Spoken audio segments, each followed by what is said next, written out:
Yo, yo, yo, yo, yo, yo, yo, it's your boy, Mr. Israelite, coming to you live and direct, letting all the people know that it's real life. And I know I don't sound like Israel, but I want to reassure you that this is real. So sit back, take a seat, and just inhale.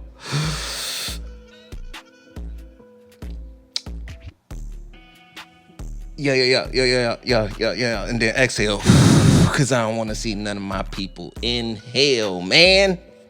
All right. We back.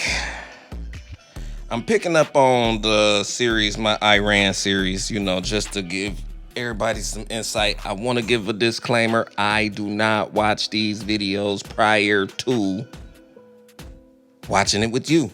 So I'm giving a real life reaction. That's what separates me from everybody else. Most people watch the video and then clip it up and then come back and I'm not doing all of that, man.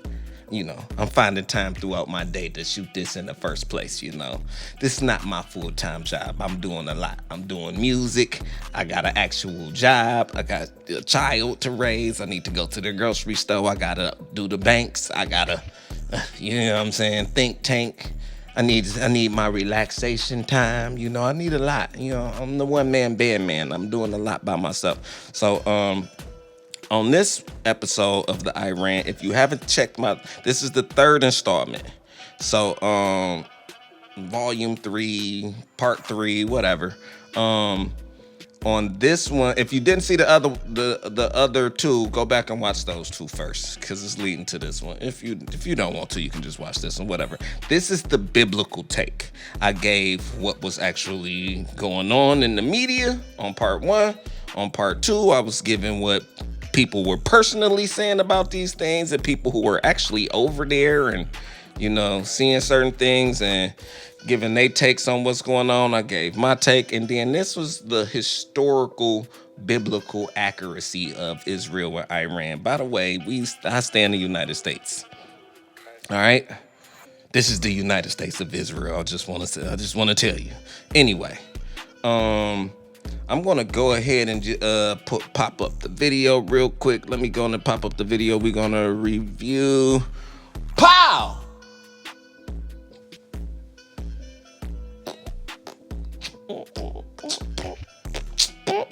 She's a brick house. She's Mike there. Just letting it out, hang out. This video is called Iran and Israel, the biblical root of an ancient conflict. This ain't nothing new, man. It's been going on. It's old news. It's old school, old news. But it is prophecies in the Bible about this, I believe. Daniel may have spoke of this. John may have spoke of this. Jesus have spoken of these things, It's actually a historical. I'm gonna let the video do this explaining. I've never seen this video. I'm watching it with you, and this video is pretty long, man. It's 20 minutes. We're not gonna make it through the whole video. I'm gonna fast forward some of this stuff. I don't know. I might even break this up into 2 and release them on the same day. Most likely, that's how I'm gonna treat that.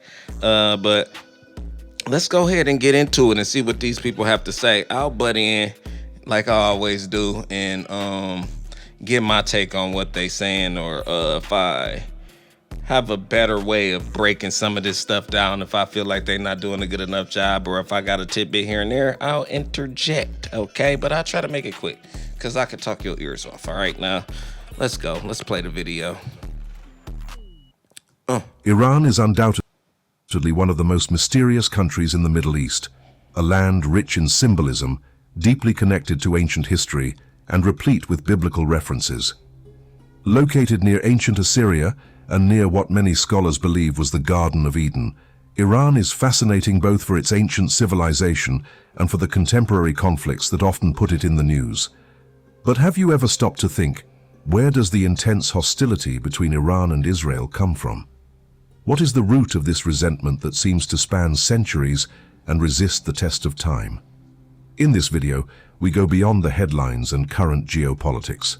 We will delve into the origins of the Iranian people, understand their strategic geographic position, and examine what ancient texts, including the Bible itself, have to tell us about this rivalry. Could this conflict hide something deeper? Perhaps even spiritual? Stay until the end, because what we will reveal here may completely change the way you view this historical rivalry. So, take advantage and subscribe to the channel and share this video with those who are also interested in history, culture, and spirituality. Together, we will investigate the biblical roots of the Iranians and discover what may be behind this ancient hatred directed at Israel. In the sacred texts of the Bible, in the books of Daniel, Isaiah, Jeremiah, and also Ezekiel, there are mentions of the people who lived in the area corresponding to modern-day Iran, not just within the country's borders, but also in the surrounding territories.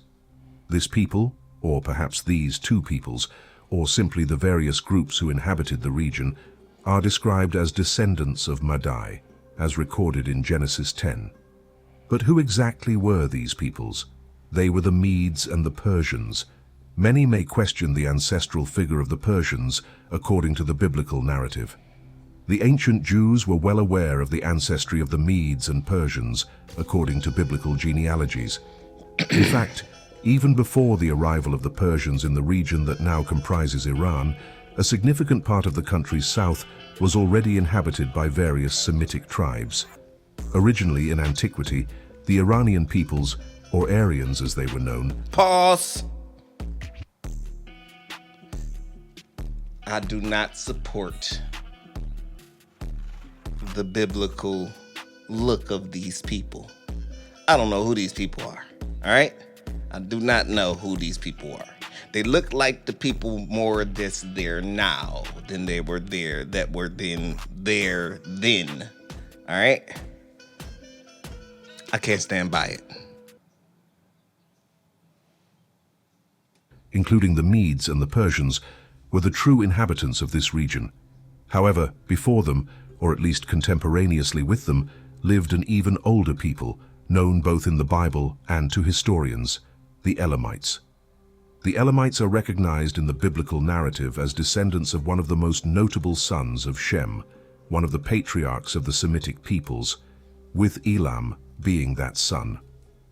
Elam migrated to the region that today comprises the territory of Iran, where the ancient name of the land, Elam, still persists. In this area, several Elamite tribes settled, considered Semitic according to biblical tradition. However, from an academic point of view, there are disagreements, since the Elamite language is not strictly Semitic. It resembles Akkadian or Aramaic more closely. Nonetheless, in biblical tradition, Elam is mentioned as one of the sons of Shem in Genesis 10 and is therefore considered part of the Semitic peoples. This Semitic presence persists to this day, reflected in the genetics of contemporary Iranians, especially in the southern region of Iran. The regional map clearly shows the south of Iran identified as Elam, indicating that this was the land of the Elamites, the first inhabitants of what would become modern Iran. In other regions of Iranian territory, three other peoples of similar origin predominated, among them the Medes, mentioned in the Bible as Aryans, considered the true Aryans.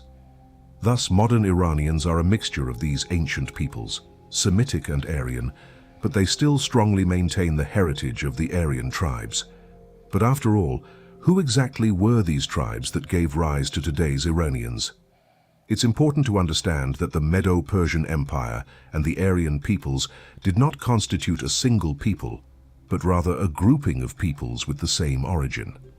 These peoples did not inhabit only Iran, but also areas that today correspond to Pakistan, Afghanistan, and other parts of the Middle East.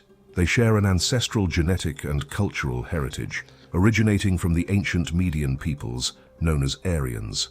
In addition to the Medes, other peoples who inhabited the region of Iran were descendants of the Aryans, or simply of the Medes themselves. The Medes, descendants of the ancient Aryans, are considered one of the Japhethite peoples, descendants of Madai, the son of Japheth, according to biblical accounts. Because of this, these peoples are characterized by fair skin and light-colored eyes. Aryan society was strongly based on a caste structure in which the priests, Brahmins, occupied the top of the social hierarchy, followed by the warriors, Kshatriyas, then the merchants and farmers, Vaishyas, and finally the manual laborers, Shudras. This caste system, played a fundamental role in the social and religious organization of the ancient Aryans. Religiously, the ancient Aryans were polytheists, worshipping a variety of pagan gods and goddesses, many of whom are present in the Vedic texts. Fire worship held a central role in their religious practices, and ritual sacrifices were an important part of their devotion to the gods. The language spoken by the ancient Aryans is known as Vedic Sanskrit, an archaic form of Sanskrit. This language forms the basis of the Vedas and other ancient Indian religious and literary texts. Vedic Sanskrit is one of the oldest documented Indo-Aryan languages. The second group, perhaps the most recognized and notable, are the Persians. This people, considered either a tribe or perhaps merely a geographic designation within Iran, rose to great fame in antiquity. All of these people come from the same father. I believe that father was Isaac. I believe it was Isaac. Correct me if I'm wrong if y'all see this, but Isaac wife, I can't remember her name, maybe Leah, had they came up with a scheme she couldn't have a baby. The wife couldn't have a baby, so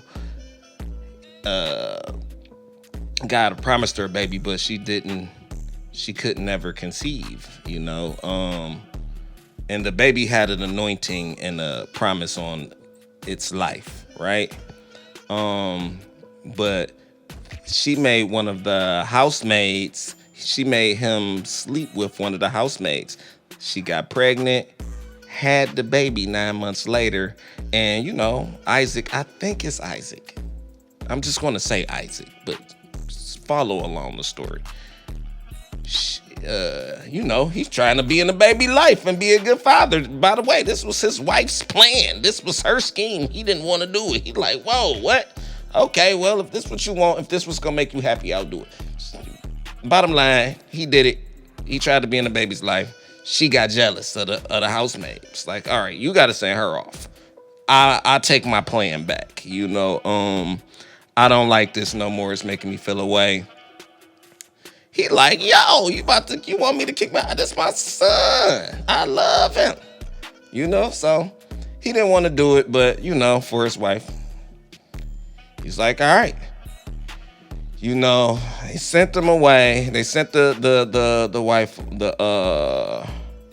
not the wife, the housemaid away. She didn't want to go. She was pretty scared, to go off on her own. But, she did it. That son had 12 children. All right? 12 children. These are the people. These are the descendants of them. So God was like, listen, I'm going to take care of them. I'm going to take care of them. Don't you worry about it, this and that and the third. Go ahead and send them off. He then allowed, through faith, because that wasn't what he wanted in the first place. This is what happens when you do something that God didn't want. Anyway, the next, when he finally had the kid with his wife, they also had 12. That son was, I believe,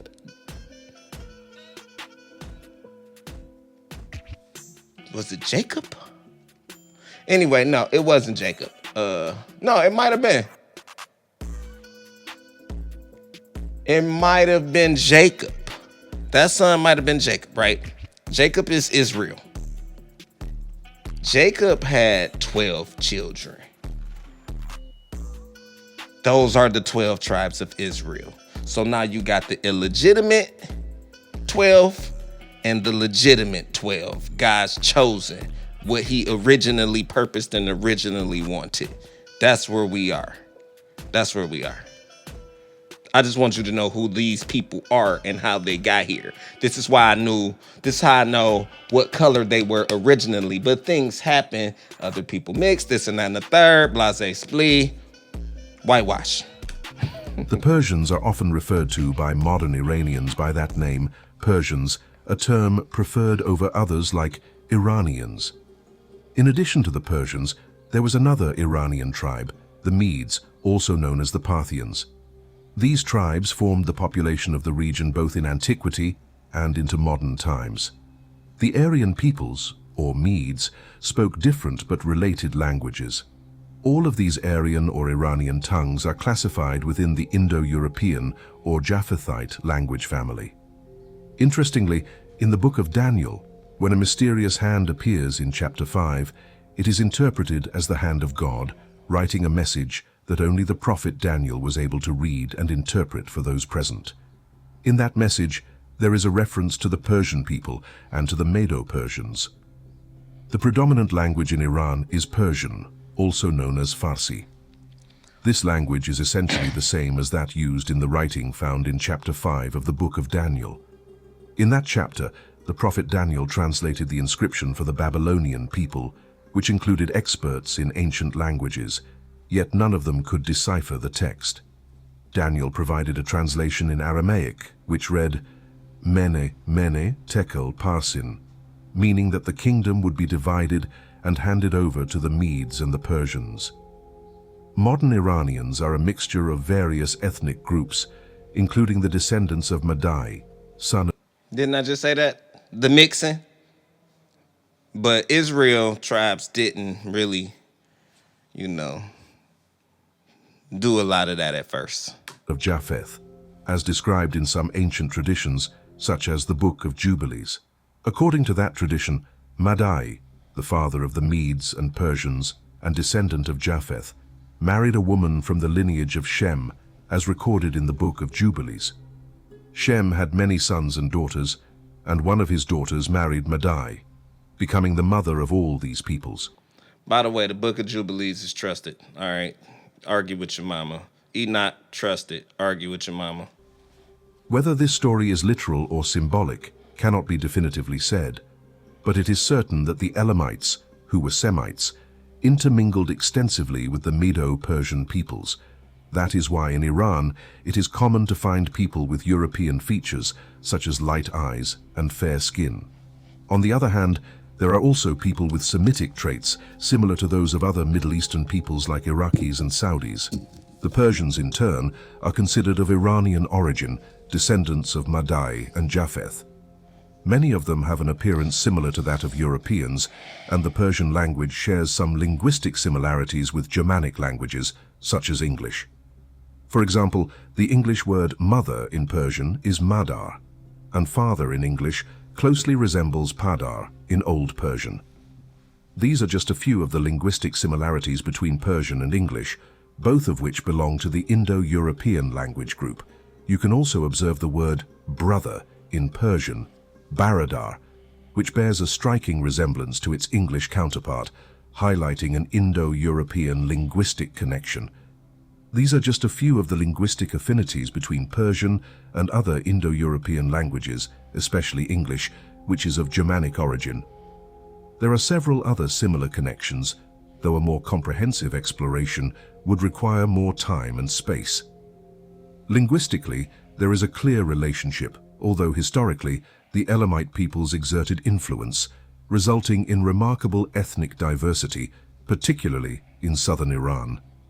This diversity is evident among the Iranian tribes, who represent a predominantly Japhetic and Medo-Persian genetic mix, but also with Semitic influences from the Elamites. All right, I'm going to stop this here. Okay, they telling you who these people are. Again, I did not watch this. Right hand. I did not watch this. But I'm trusted. I'm trusted. Trust the knowledge that I bestow upon you. Let me kill the video. I might skip through some of this. I might have to look and see where they going through here, because I might not need to take y'all further than this. If they got more to say about this than this, that it's not going to be redundant to what I've already said. I just wanted you to get to know the initial start, the origin story of these two tribes, these two sets of tribes. There's 12 tribes of Israel and there's 12 tribes of, I forget the first son's name. So listen, go do your research and pull this story up. It's in the Bible, and you're wondering why they're fighting today, but people choose not to believe in the Bible. It's crazy when it's written all over your face. It's written all over the face of the earth. All historical facts, historical documents. Y'all believe in all these different characters, right? It's like 5 stories ever about them that you can actually go pull up and actually read, and you know Shakespeare was real. Or was he? I don't believe so, but okay. You know, do your research on that. But anyway, you believe all of these different entities, but you choose not to believe the one with overwhelming evidence. This is what's going on today. All right. But it's being done by different characters. It's being done by the Synagogue of Satan. Look up Synagogue of Satan in the Bible. Okay? Look it up on Google. Just type in Synagogue of Satan and tell me who that is. Anyway, thanks for rocking with your boy. I'm going to come through and hit y'all back with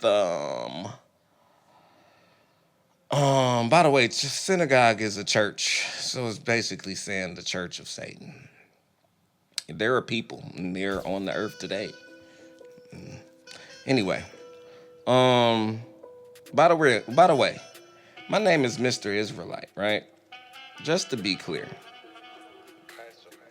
I'm not talking about I'm Israelite. I'm not Israeli. I'm a proclaimed Jew. I'm not Jewish. The word ish in itself means something. You blackish. You ain't black, you blackish. You know what I'm saying? You get it? You ain't all the way fresh. You fresh-ish though. You fresh-ish. Guess them shoes all right. But the rest of the fit can go. I don't know. You just ensembled that wrong. It's not correct. You know? You fly-ish. You know? All right. So now that you understand the origin word of ish, Jewish. All right? That word isn't even in the Bible. Israeli isn't either. Israel, it's not a place, it's a people. I just told you, the 12 tribes of Israel. When those tribes leave that land, Israel has now left that land. Israel was Israel before a place. All right? So now think about what's going on over there. Anyway, it's your boy, Mr. Israelite, in Israel Life.